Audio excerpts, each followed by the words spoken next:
Good afternoon, good people, and welcome back to Troyism. I'm Troy. We have a lot of good show for you today, a lot of stories, so that you can be up to speed going into this week or getting this week going, and then you can get back outside and touch some grass, man. Before we do though, I kind of want to touch base on last week's show, the Troy Talk Me Through It segment, where I showed the video of the young lady who uh, had hit a brick wall in her life.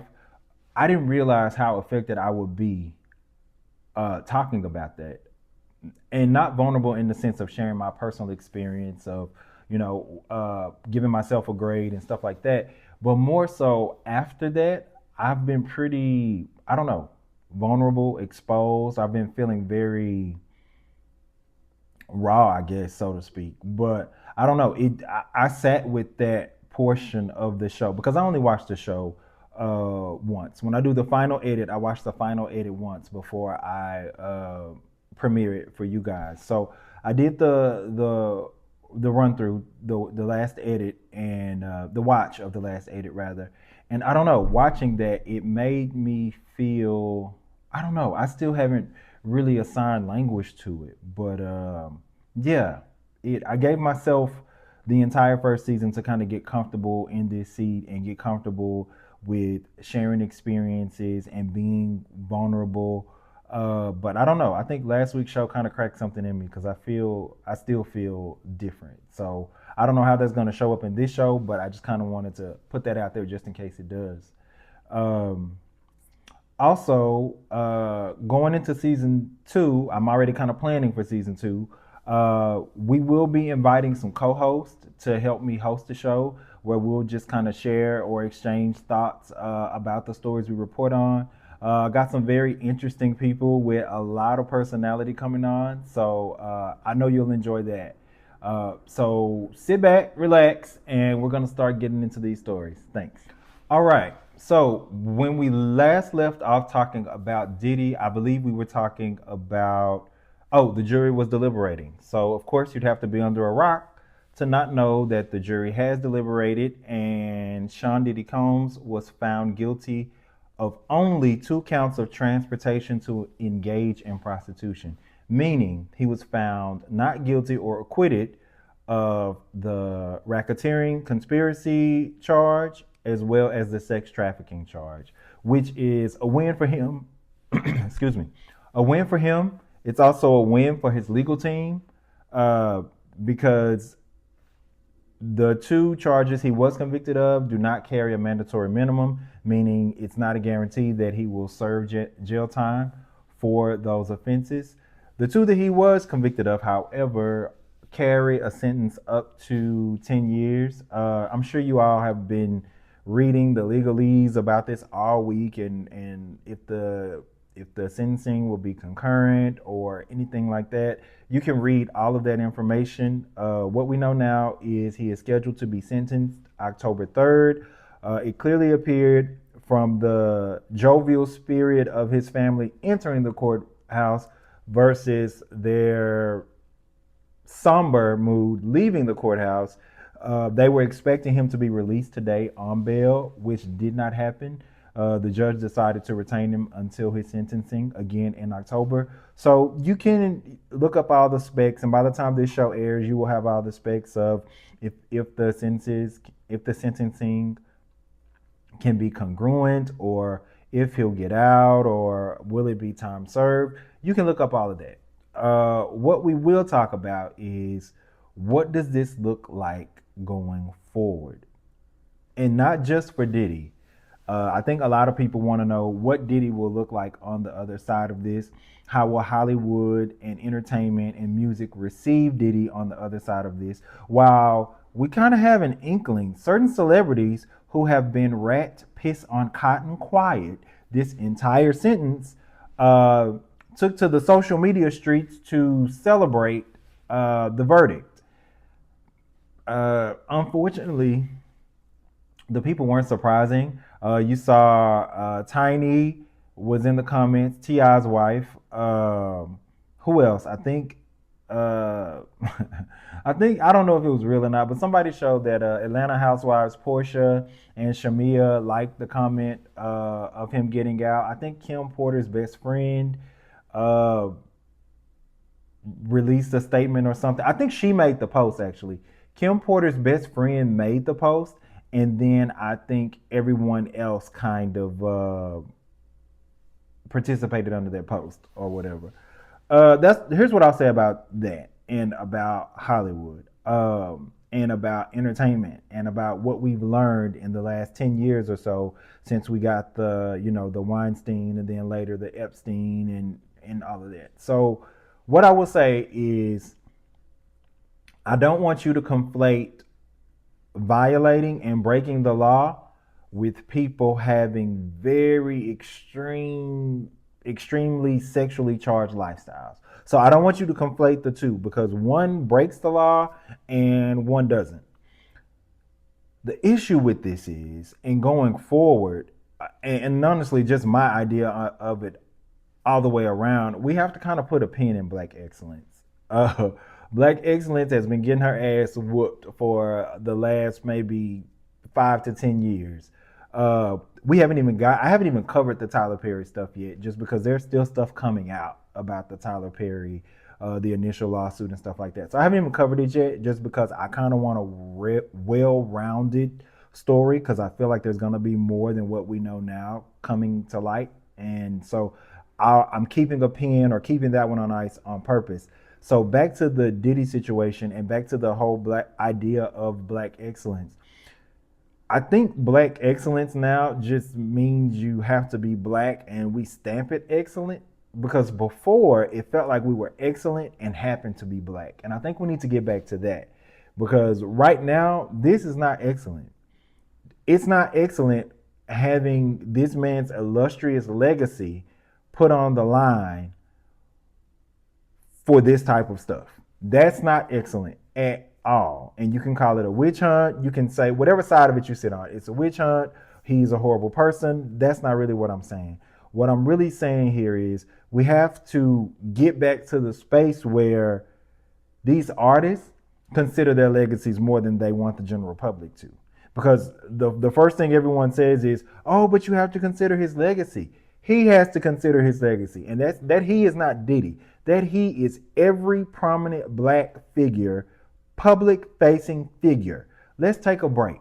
Actually, let's take a break from the whole story. If you are, PSA, if you are a black public facing figure, I want you to take right now to think about your legacy. Think about the implications and the hits your legacy will take if whatever you do or currently doing in the dark should come to light. The things that are below the legal line, the things that are even above the legal line and not quite savory or publicly acceptable. I want you to sit down and make a list. Make a list of not only the shit you're doing, make a list of the legal ramifications, and make a list of how this would affect your legacy. When I say legacy, I don't just mean your public figure. I mean your family. I mean your children. I mean anybody who works for you, who's employed from you, anybody who feeds their family based on the work and the legacy that you've built. Think about that, because what's wrong is, it's very fucking, sorry mama, very fucking inconsiderate of you to want us to think about your legacy and upholding your music and your artistry and your films and your work, when you don't think about it when you leave the studio, when you leave set, when the sun goes down and you get up in those hills and do whatever you want to do. That's really none of my business. I hate that I know your business. I know your business against my will, and I like rabbit holes. And I still know a lot of your business against my will. So what I am saying to every public figure, this is bigger than Diddy. This is bigger than this case and this story. He'll be sentenced on October 3rd or sooner, because his attorneys are trying to expedite it.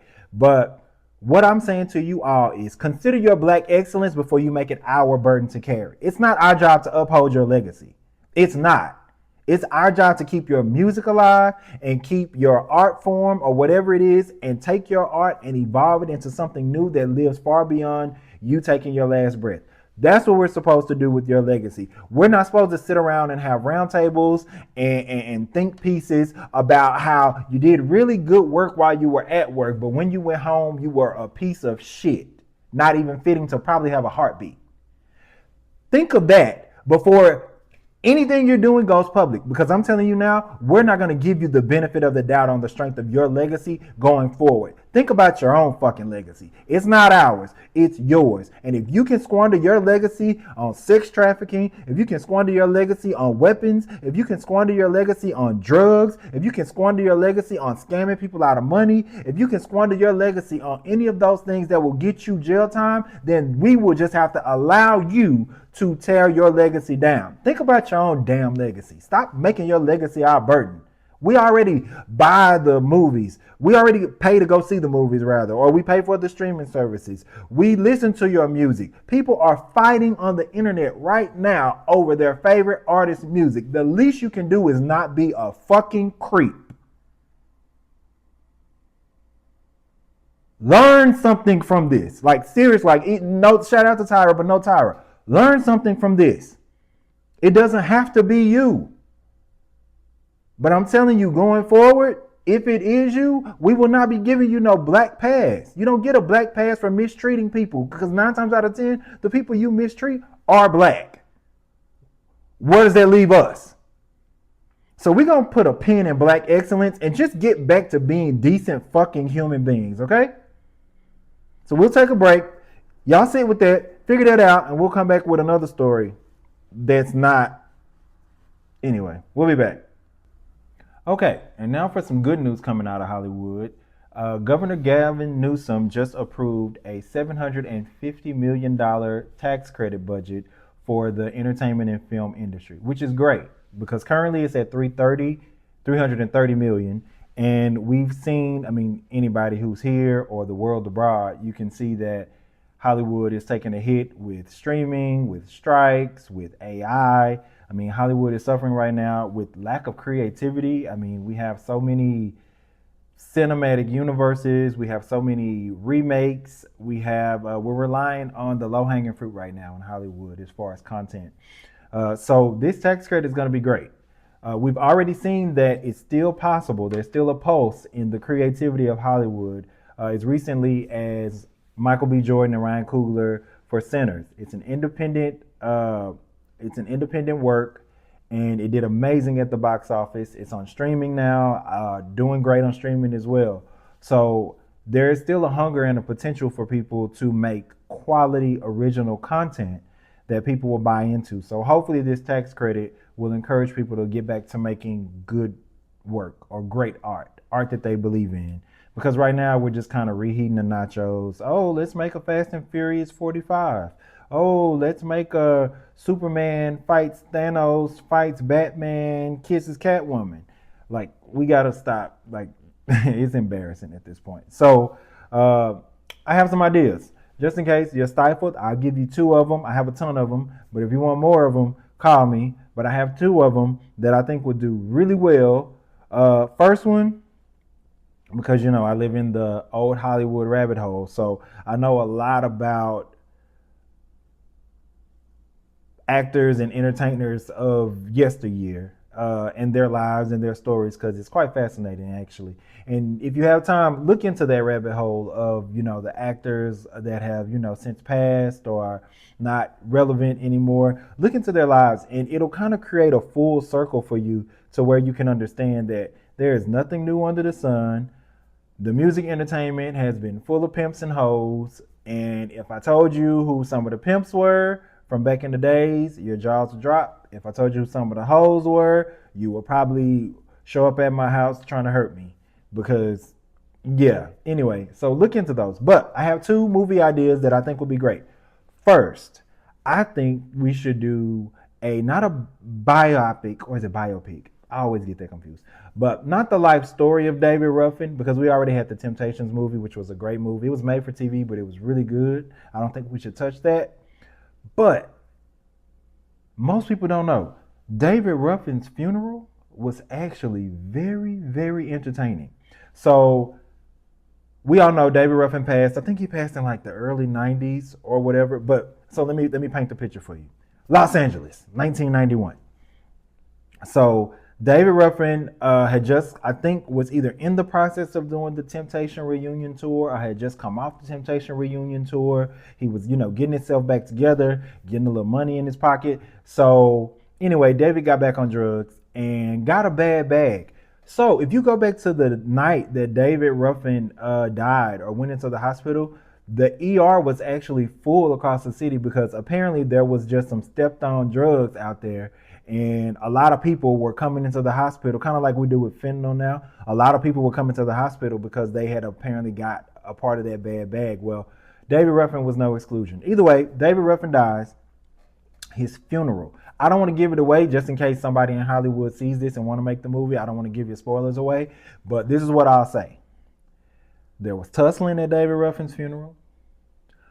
Michael Jackson paid for the funeral but didn't show up. Somebody showed up at the funeral ready to perform. Like concert tour ready to perform. And that was an issue. Somebody got arrested at David Ruffin's funeral. Not for the fighting, not for the trying to perform. Somebody got arrested at David Ruffin's funeral for failure to pay child support. They tracked him because they knew he was a public figure, so they knew he would be at David Ruffin's funeral because he was very close to Motown and David Ruffin. And so they followed him or waited for him at the funeral, and dude got arrested for failure to pay child support at David Ruffin's funeral. So that's one film I think we should do, like a David. I think it would be good because there's like 4 or 5 things that I didn't say. A lot of shit went down at David Ruffin's funeral. So David Ruffin's funeral will be a good one. Also, Chelino Sanchez. Now, I don't know if you know who Chelino Sanchez is, but you probably do. Let me explain it. If you've ever seen, and I'll drop the clip at some point. If you've ever seen this viral clip that goes around, it's of this Mexican guy who's on stage about to perform. He had on the 10-gallon cowboy hat, and he's, suited and booted. He's about to perform. It's in 1991. And he's on stage and he's about to perform, and he's reading a note. Well, that note, and you've seen this in that viral clip that's gone around, but that note basically says that, hey, this is your last performance. We are here and we are going to kill you. And then he ends up dead. They end up killing him. So he literally, it's literally on video, him reading his last performance and him reading the note on stage that basically said, you will die tonight after this performance. Either way, Chelino Sanchez's story, before even that, that's iconic by itself. This Chelino Sanchez, and I hear that Hollywood's in the works or trying to make a movie about it, so hopefully this will encourage it. But Chelino's story is amazing. It'll be the Selena of this generation with the music element, and then he's from Mexico. He's from this town called Cojuliacan. If you watch Queen of the South, then you know about Cojuliacan. Real big in the drugs, real big in, the militarization, just real big in all the bad stuff. But anyway, he's from Culiacan. He died in Culiacan. Either way, he was a noble man because the reason why, let me tell you why he died. I can kind of spoil this one because the story's still going to be good. Chelino died because he avenged his sister. His sister was raped and killed by a member of the cartel. He went and found the member who did it and killed him in his sister's honor. And this story could be fuzzy. I haven't been on the Chelino rabbit hole in years. I went, that was the beginning of the pandemic for me. But either way, Chelino avenged his sister's brutal rape and murder or brutal grape. I'm not getting monetized yet. Brutal rape and murder. And he avenged it and killed the guy in the cartel who did it. Well, apparently the guy who did it in the cartel was high up in the cartel. So that put a target on Chelino's back. So he was trying to outrun the cartel for most of his career. Lo and behold, he becomes famous, becomes this big star, and now he's visible. And they start hunting him down. They start tracking him down. So the Chelino Sanchez story will be a very good one. And then a film about David Ruffin's funeral would be, it will be sad, but it will be funny. Sorry, incoming belch. I tried to hold it. You saw me trying to hold it. I tried to hold it. His story would be, it would be funny, it would be sad, but it would also just be a lot of chaos and it's a true story. So it would be a true story. A lot of stuff happened at David Ruffin's funeral. So Hollywood, take advantage of this tax credit and do right by the people. Next story coming up. All right, and so now feels like as good a time as any since I left off talking about the Hollywood tax credit, the $750 million, we should just keep talking about taxes and government. So the big beautiful bill finally passed after a lot of back and forth, a lot of I will vote yes, I will vote no on the GOP's part. It finally passed.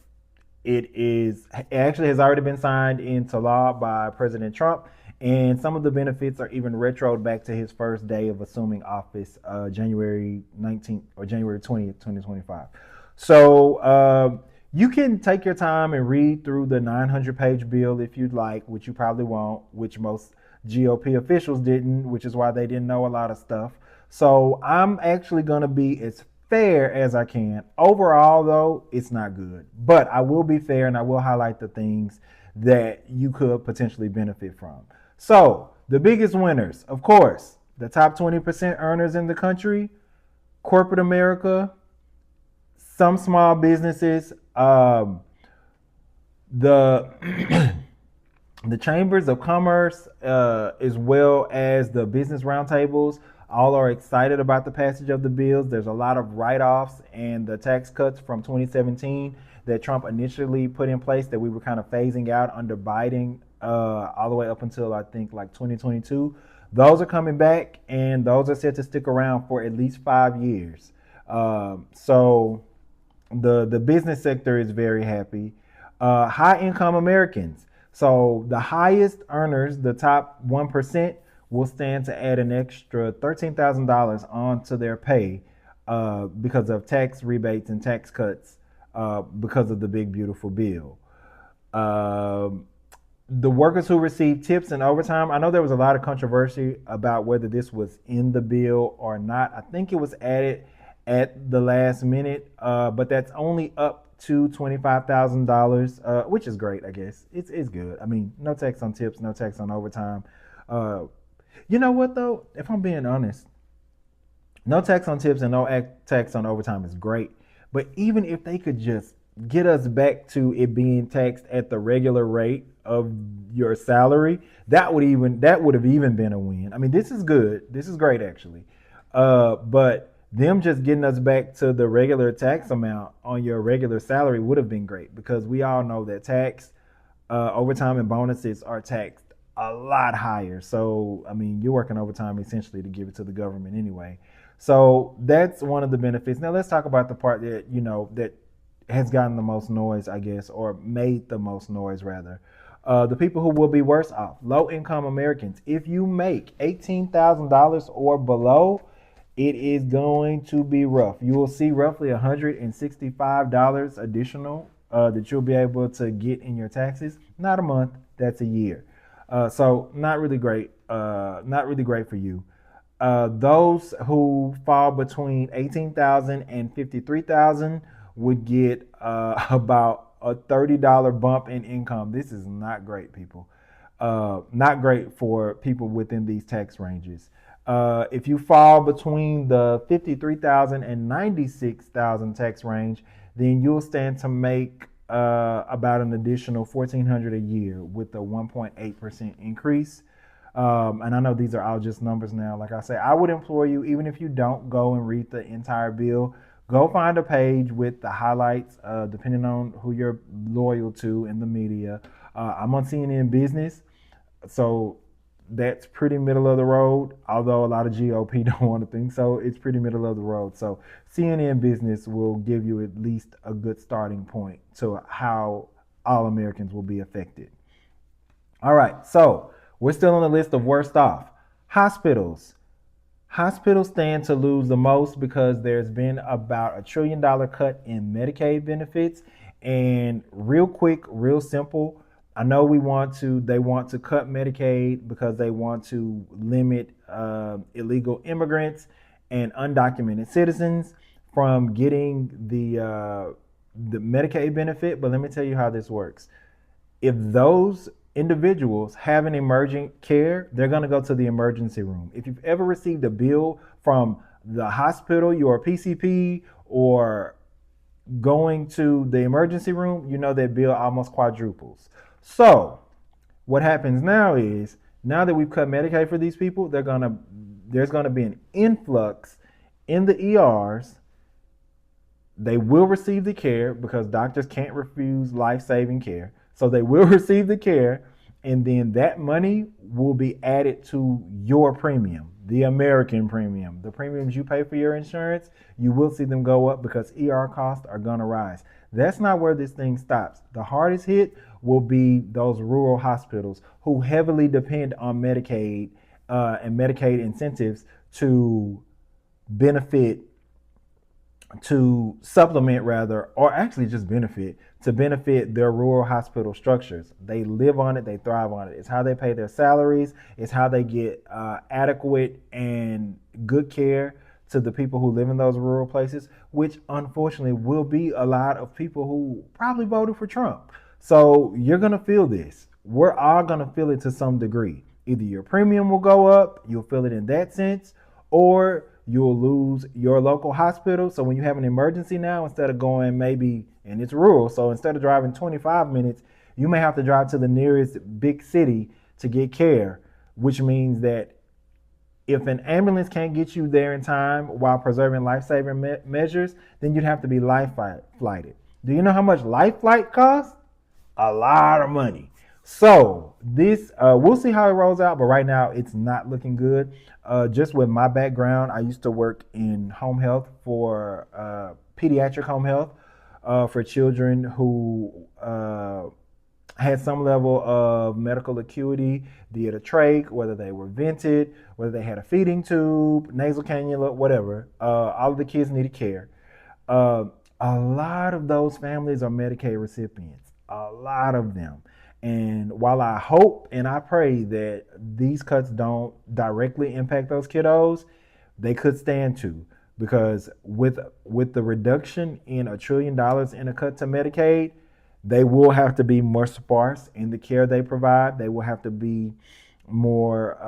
They will have to scrutinize more, is what I'm trying to say, on who they can provide care for. So I'm hoping that it doesn't affect those kiddos as well as anybody who needs care.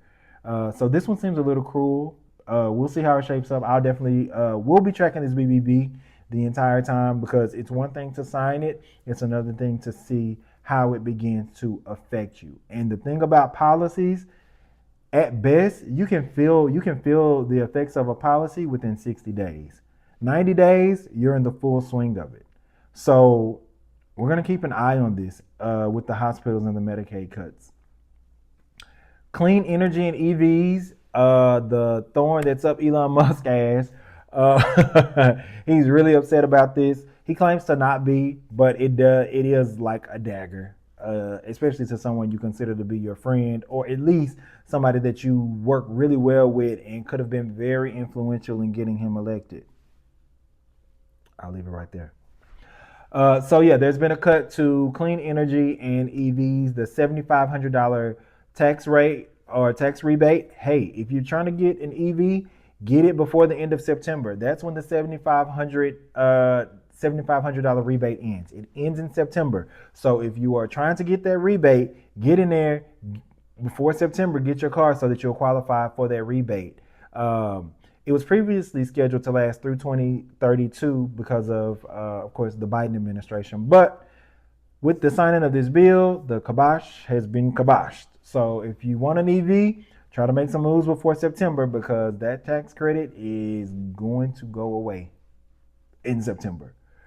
In addition to that, there was, and I think this one will lead into our next story, but this one is also very, very scary, and it's very telling. And this is the one that should raise eyebrows across the country, even for white people, not just, non-white minority groups, but white people should pay attention to this too. So this last one, the military defense budget is about $160 billion. Well, they just in this bill gave 165 billion to ICE, essentially. They gave it to the Department of Homeland Security for immigration. That should concern you. That's not just get these Latinos and Haitians, illegal immigrants or migrants out of our country. That's not just the denaturalized dreamers budget. The budget is bigger than the military. Think about that. Our military budget is to defend us abroad, the world, the entire globe, even space. Our military budget is designed to shoot aliens out of the goddamn sky if we saw them, which I doubt. Well, no, I don't doubt, which I think we probably already have done that, and we probably already have some. Anyway, to have a budget that is comparable to our global defense budget for this land, on this land, shout out to, or rest in peace to Cicely Tyson. That's alarming because the goalpost, and we know how these things work, the goalpost is moving, and it's moving rapidly. So what I will say about the people who are on the fence about maybe protesting for the ICE raids and stuff like that, first of all, check your humanity. I know what the exit polls look like, and I'll be very honest, full transparency. When it first happened, I was just like you. I was like, yeah, watch this, I will vote. And now, getting them out of here. So basically, what I'm saying, sorry, technical difficulty. So basically, what I'm saying is there is cause for concern for everybody involved. Essentially, that's what I'm saying. The next few stories I have will paint how exactly this is happening and how this rollout is happening and how it can and how it will affect you. So it's time for everybody to use your cat eye, get your antennas up, because things are happening and they're happening very fast. Keep in mind, we're only in month 6 of a 4-year presidency. Be clear, we are well into Project 2025. And so at this point, we can deal with the in-house stuff with how we feel about Latinos and their votes, and we can talk about all the intersects of issues that we have with one another. We can very well have those conversations, and we very well need to have those conversations, because as an African American, as a Black American rather, I don't want to take African Americans from Africans because they are African Americans.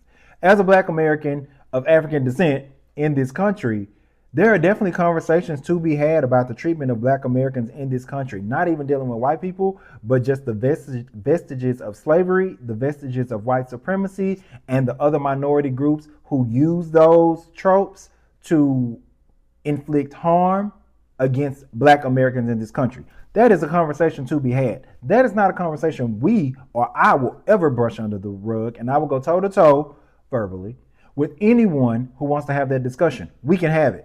Just right now, we have bigger fish to fry, and the fish are white, and they have hoods on, and they are trying to make this country great again. And by great, they want to make it white. White, white, white. So we all need to clock the fuck in, pay attention, because shit is getting real. We, again, 6 months into his presidency, and we are well into Project 2025. To hell with the BBB. Go read Project 2025. That'll let you know not only what we've already achieved, but what we have left on the damn manifesto. So let's take a quick break, because I have more stories that align with this, and the stories just kind of devolve into a whole damn this is where we are kind of thing. So just hang tight. We'll be right back. All right. So before we get into this next story, or the continuation of whatever Trump is doing to this country, trying to make it white, white, white, white, white, I want to go back a little bit to bring us full circle. So I know we know a lot about slavery, even though they try to remove it from books and all that stuff, and we won't go there. We won't go there today. But a lot of people always think of the biggest industry for slavery, which was cotton, which would be true.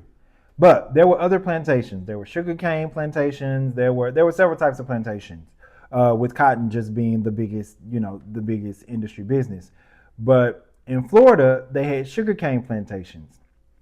Now, the thing about these plantations were in water. So In addition to the harsh conditions that slaves would have to face on the cotton plantations, add water to the element, and now you add the fear of snakes, alligators, whatever lives in water. This becomes a part of your occupational hazard. In addition to that, because it was in the South, because it was in the Florida Everglades, to be specific, um, there was a lot of punishment that took place. One of it was uh, the babies would be fed to alligators, as punishment to the slaves who didn't, meet their quotas. This wasn't acting out. This was, you didn't meet your quota for today. So we're going to punish you all by, feeding babies to alligators. Oh, we see no benefit of these babies. We'll feed them to the alligators. This is real. This is historic, and you can look it up. Uh, in addition to that, uh, it was just the southern plantations were always known to be the harsher plantations where the people, it seems like they were meaner. I mean, clearly, we got to the Civil War. Um, I told that story because I wanted to bring us full circle in saying that in 2025, the president of this United States, or these United States, opened an immigrant detention center surrounded by water in the Florida Everglades, surrounded by a moat of alligators and snakes, and named it Alligator Alcatraz. It is a $450 million facility that was paid for by Donald Trump supporters and investors. More than likely, a lot of them are white. I'm not going to say they're all white. They all clearly subscribe to white supremacy, but they all may not be white. You'd be surprised. They all may not even be American. Don't sleep. But yeah, so Alligator Alcatraz is a detention center, and I'm sure, Google it, you can look it up. I'll place some images here. But Alligator Alcatraz is a detention center used to hold immigrants and migrants and people who have been denaturalized. Denaturalized means you went through the process of American citizenship, or you are well on the path to American citizenship, and they stripping that shit away from you, and they putting you back in the illegal immigrant bucket so that they can put you in a detention center. This is the most notable one. They have already committed to several popping up around the country. So when we go and we talk about, hey, why would you need $160 billion that would be comparable to our military defense budget for immigrants? Because we got to build a lot of damn concentration camps. We got to build a lot of immigrant detention centers. It's 2025. We have to update our vernacular. We have to build a lot of those. So this one has already been flooded out. And they flooded as in the elements because of where it's built, and because of global warming, and because of climate change. So it's in the Florida Everglades, which already sits below sea level. This detention center is already flooding out, you guys. So we have to be aware, man. You have to be aware of what's going on and what happens, because again, I would implore you to go see the movie Origin, directed by Ava DuVernay. A really good movie, really good movie, starring Aunjanue Ellis, who is an amazing actress. But it really speaks to this, and I think that movie Origin could equip you with not only what's to come, but the steps in which a society can devolve into where we think things like this is acceptable. It is not acceptable. It is not cool. Pay attention. Because all they have to do is figure out a way to justifiably, and when I say justifiably, make sense to them, and they can pass a law to make it real, to put anyone they want in those detention centers, in those cages. Be very careful. Be very, very careful. And I kind of want to go back a little bit when I speak to the Latino community, and this is one of those accountability talks, in that we know, I don't even like to talk Oppression Olympics, but when it comes to Black Americans in this country, we know how ruthless, how evil, how just downright demeaning white supremacy can be. And I don't want to say white people, I want to speak to the institution, because the institution is what we have to take down. We don't have to take down every white person. We have to take down the institution of white supremacy. So I'll speak to that institution. it can be very vile. It can be very vile, and there's a lot of gray space where they create gray space so that they can be justified in mistreating people who don't necessarily fall under the column of what they told you they were doing. Case in point, remember when they sold you on the bill of goods that the ICE detainment would be for bad actors and people like that, and now we have them taking farmers, they're taking gardeners, they're taking well-meaning people who have been in this country for decades, who have had children, who have built family, who have contributed to neighborhood watches, who have contributed to, I don't know, picnics, PTAs. These are human beings. And we've gotten to the point, because of legislation, they have made it okay to target people under the guise that, well, you see how the goalposts moved? Because at first it was we were detaining criminals and bad actors and drug dealers and cartels and people bringing the fentanyl into the country. That was the facade. Once you rip that back, and then you ask Tom Holman, the guy in charge of ICE right now, ask him who he's looking for, he still says criminals, but guess what he says now? If you're in this country illegally, that makes you a criminal. And it doesn't. It doesn't. It makes you a person who actually speaks to the best of his country, which is someone seeking to have a better life for themselves and their children and their children's children. That does not make you a criminal. Because if that made them a criminal, then that makes every Puritan American of European descent, it makes you a criminal too. Because you came here and you didn't have any damn documents either. So we have to keep an eye on this. And we have to also acknowledge those moments of accountability, and not to shame the Latino community, not to point a finger, but just to say, hey, we know how they move. We can show you how they move. Don't let them get in your ear and tell you that we're the problem. We have never put anyone in a whip or a chain, or we never beat anyone with a whip or put anyone in chains. We've never put Japanese people in internment camps. We've never consorted with Nazis. And then after Hitler's demise, hired them to come over here and work in our space centers. We've never done that. Not black people. So all we're trying to do is put you on the game about how low and how demonic the devil or the demon or whatever religion you subscribe to, whatever your big bad wolf is, when it comes to the institution of white supremacy. Listen, it's happening. We're not getting ready for anything. It's happening. There's a detention center swarmed with snakes and alligators that floods. So even if you don't escape, you could drown. Or the snakes and alligators could get inside. So let's be very careful and let's pay attention. It's not even about being careful anymore. Let's pay attention because it's happening.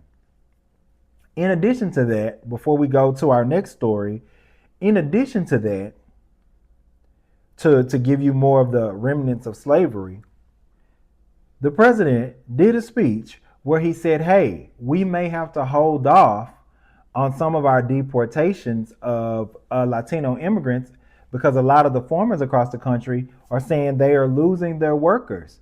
The construction sites, they're losing their workers. We have to do something to possibly slow this down. Sorry, incoming belch. Sorry. We have to do something to slow this down. So guess what he said? Maybe we can make the farmers the overseers and they let us know who the good ones and the bad ones are. Meaning that we're going to put, it's a soft lunch of slavery basically.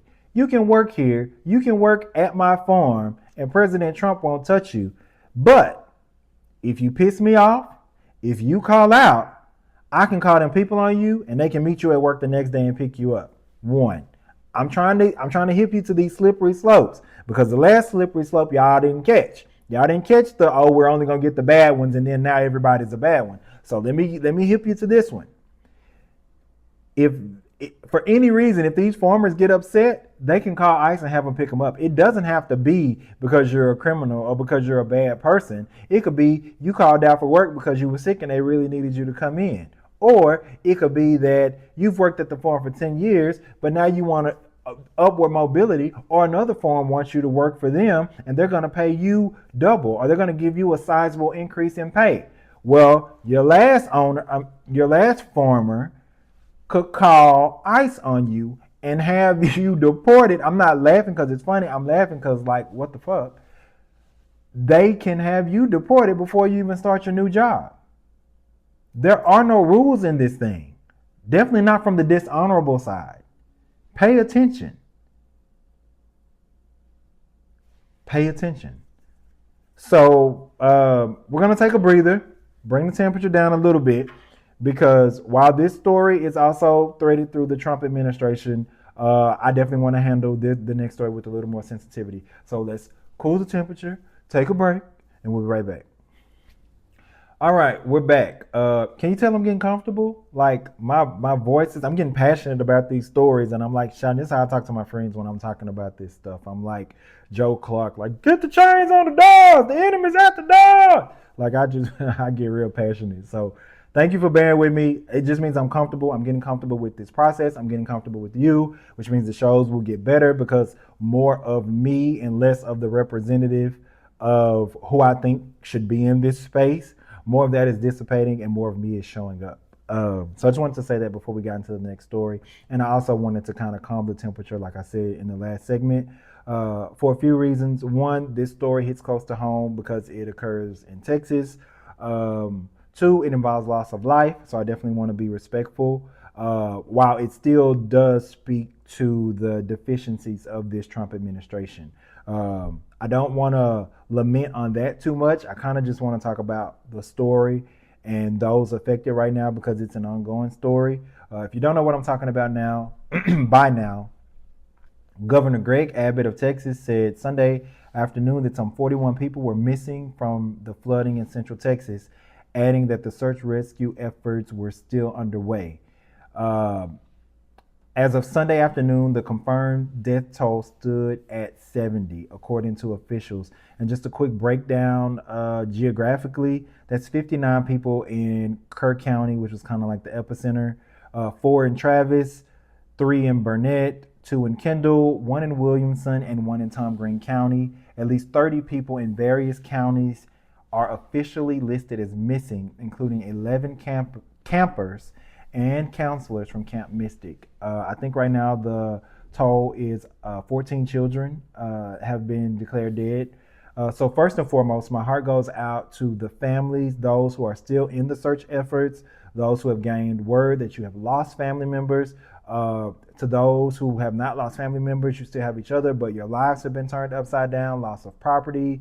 I understand, just like a lot of you do, while I haven't lost a family member to it, well, actually I have in Louisiana, not Texas, but I understand exactly what you're going through right now. I'm sending my love, I'm sending my thoughts, I'm sending my real prayers to your families right now. This is very devastating.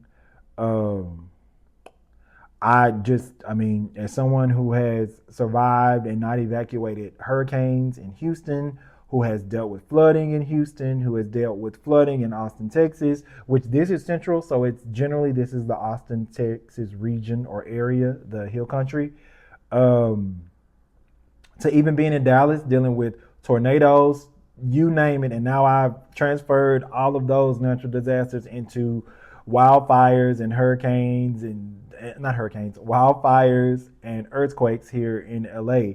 But my heart really is out with the families. Man, kids were at camp and perished in the flood. So my heart goes out to those families. To not go into it too deep, but just to speak to the implications of the Trump administration. First, I'll say Department of Homeland Security Secretary Kristi Noem has said that she fully expects the Trump administration to have release federal funds and be in full support of the efforts going on in that region of the flooding in Central Texas. That's a good thing. What we have to speak to is the deficiencies in this administration that may have come through Doge. In days, we'll know, because unfortunately we live in a politically polarizing country. So someone at some point will want to point fingers. I'm not going to do that right now. I'll wait till we know more about the exact deficiencies, but there appears to have been deficiencies in our response, our weather response, because of cuts made by Doge.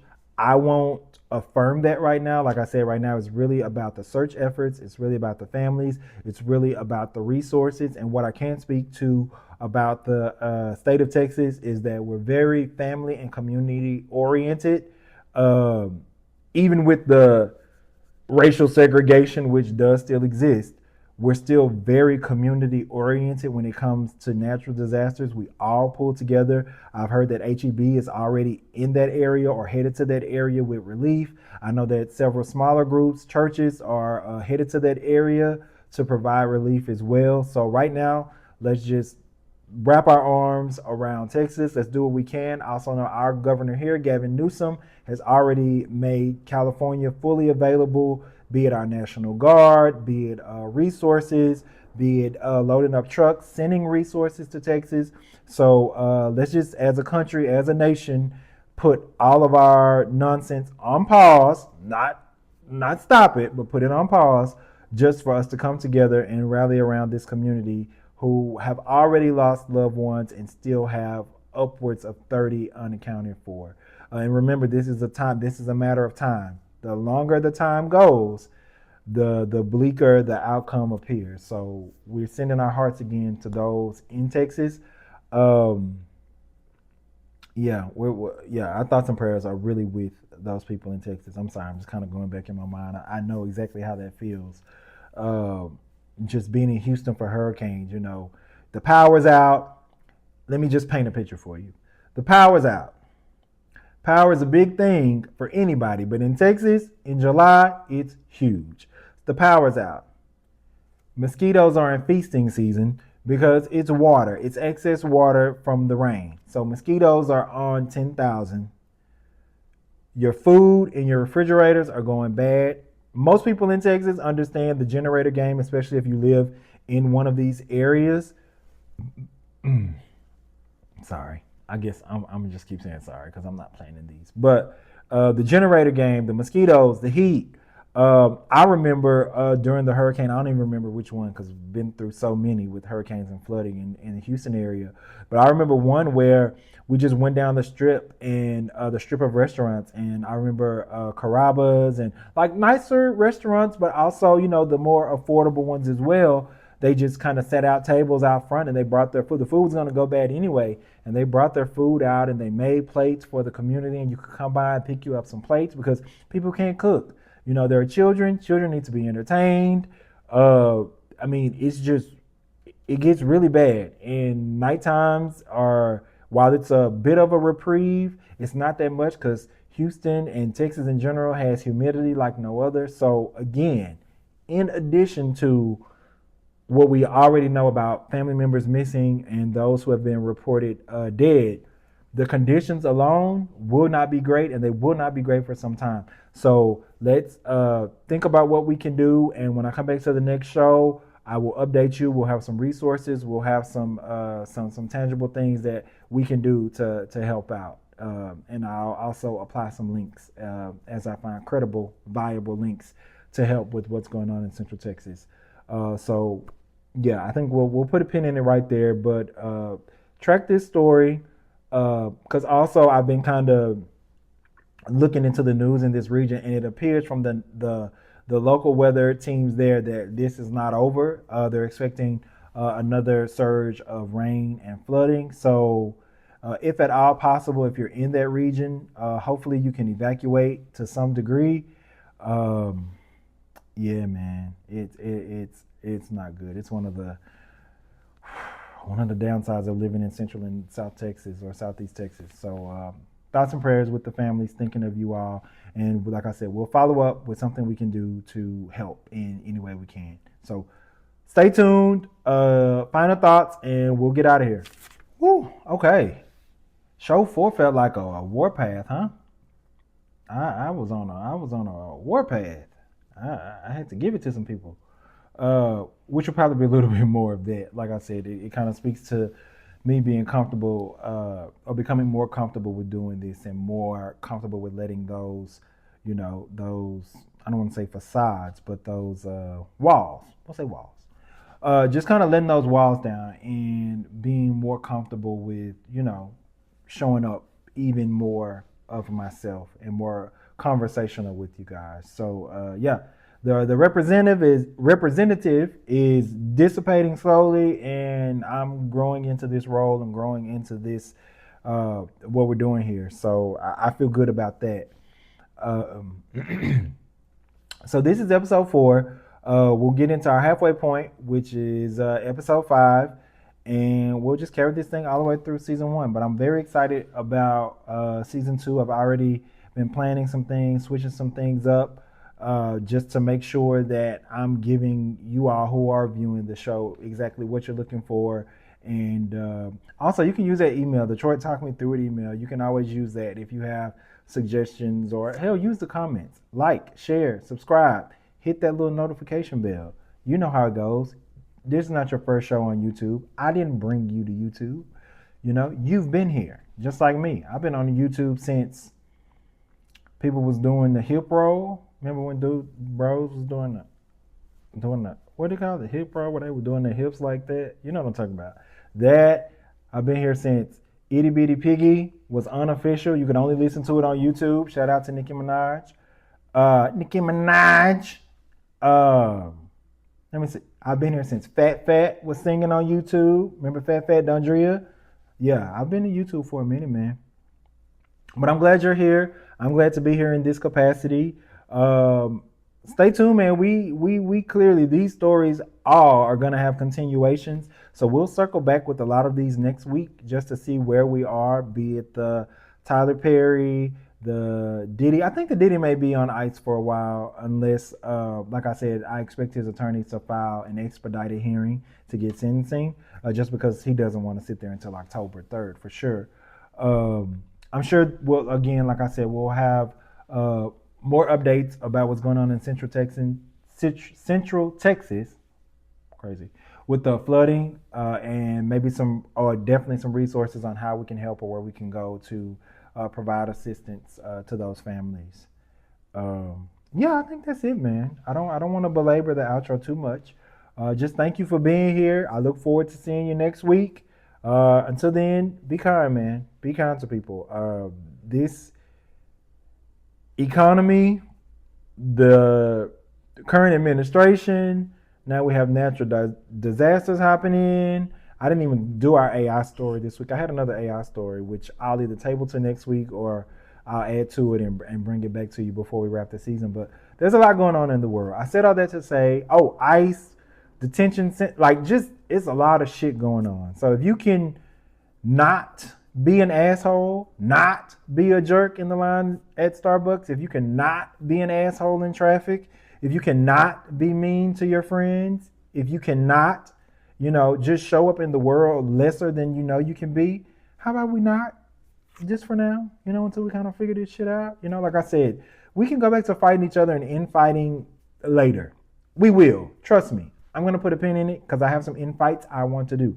I want to windmill on a lot of the marginalized communities. I want to windmill on a lot of institutions and things we do. I have a whole segment of windmilling for my community, Black Americans, blacks. I have windmills ready. I am ready to windmill with you. But right now, our energy and our effort is best used coming together to slow down, thwart, or just all around stop whatever is happening at the highest levels of government. So we have to look out for each other. We have to be around to fight. Shit, I don't want to. I don't need the people I'm trying to fight deported. Stay here so we can work through our shit together. So we have to look out and keep them here long enough to at least fight with them verbally, not physically.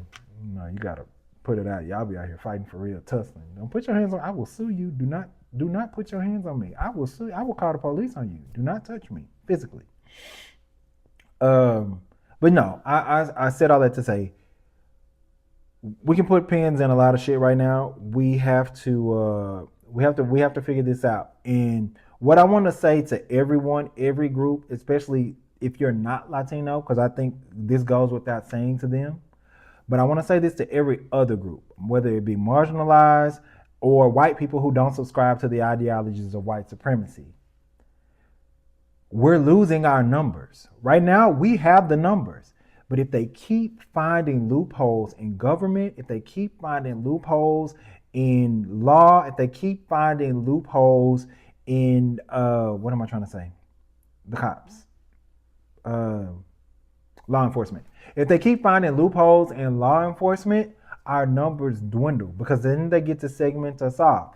Right now, they're going in one of our biggest bases. As far as minorities, Latinos are one of our biggest bases, which is probably why they're going after them. Who said that? Anyway, we can't let our numbers dwindle because by the time they get to your issue, and trust me, they will get to your issue. They will get to that hill you're willing to die on. You won't have your numbers because all of your numbers are going to be gone because they got rid of those numbers before they got to you. So let's not wait until our number comes up before we're looking for support and we're looking for help and we're looking for that. Like I said, there are issues to address within this country for sure. But the biggest one on our plate right now is the institution of white supremacy is trying to undermine all the work that all of our legislature has done for centuries to take us back to a place in which they were comfortably lazy, comfortably mean, and comfortably violent to those that they deemed inferior. We have work to do, and that work right now does not involve dividing ourselves. It's figuring out how we can support each other through this time because that's what it's about. So I've already gone on far too long on this outro, but I just kind of wanted to close the loop on everything. So I'll see you all next week. Take care and really be kind. Don't be an asshole out in these streets, man. It's not worth it. Not right now. Everybody's on their last little straw. Don't be the one to snap the straw. Who wants to be that guy? Don't be that guy. Or girl, or they, or them. We show love to everybody here. All right. Bye, y'all.